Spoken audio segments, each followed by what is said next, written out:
You searched how to buy shares of Verisk Analytics.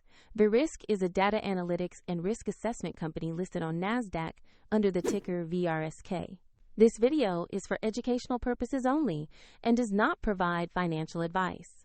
To buy VRSK, you need a brokerage account, and I will use eToro as an example to show the steps. After registering, you must verify your account, usually with an ID document, and add funds before you can place a trade. Use the broker's search box and enter the ticker VRSK to find Verisk Analytics. Make sure you select the NASDAQ-listed VRSK result to open the correct asset page. Open the asset page to view basic company details and the price chart to check recent movements.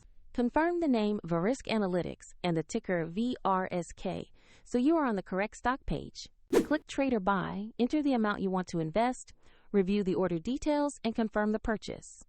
If the market is closed, the order may be pending or executed as a limit order, and if you lack funds, the platform will prompt you to add money before completing the buy.